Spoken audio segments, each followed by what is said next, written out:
তামিম, কতজন প্রার্থীর প্রাথমিক তালিকা প্রকাশ করেছে নির্বাচন কমিশন, আমাদেরকে জানাবেন।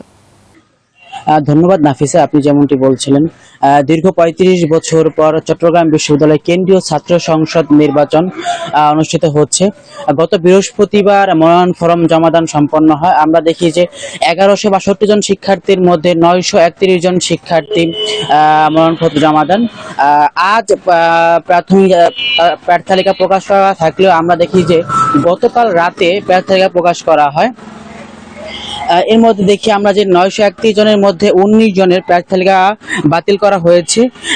এর ফলে কিছু ভুল স্বাক্ষর বাকি আছে, তথ্য গ্যাপ আছে, এরকম কিছুর জন্য বাতিল করা হয়েছে। এবং আপনাকে আরো জানিয়ে রাখি যে ২৪ জন প্রাথমিকভাবে বিজয়ী হয়েছেন। এর মধ্যে ২১ জন নারী এবং ৩ জন পুরুষ প্রাথমিকভাবে বিজয়ী হয়েছে।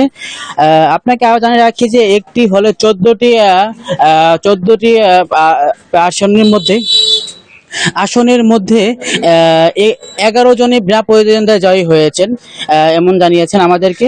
এবং আপনাকে আরো একটু জানিয়ে রাখতে চাই যে আগামী ২৬ সেপ্টেম্বর থেকে দুর্গাপূজার যে বন্ধুর জন্য প্রার্থীদের প্রচারণা এখনই চলছে। আমরা দেখছি হলগুলোতে যাচ্ছেন, তারা ডিপার্টমেন্টগুলোতে যাচ্ছেন, ভোটারদের ভোট চাচ্ছেন এবং এটা উৎসব মুখের পরিবেশ আমরা খেয়াল করছি।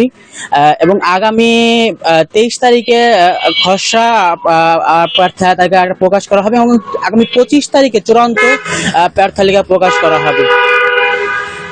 আপনাকে আরো জানিয়ে রাখতে চাই, নির্বাচন কমিশনের সাথে আমরা কথা বলেছি। তারা চাকসু নির্বাচন নিয়ে বলছেন সকল ধরনের প্রস্তুতি ব্যবস্থা করা হবে এবং এই নির্বাচনকে উৎসবমুখর করার জন্য সকল ধরনের ব্যবস্থা গ্রহণ করবে। আইন শৃঙ্খলা রক্ষাকারী বাহিনী সহ অন্যান্য সকল বাহিনী এখানে থাকবে।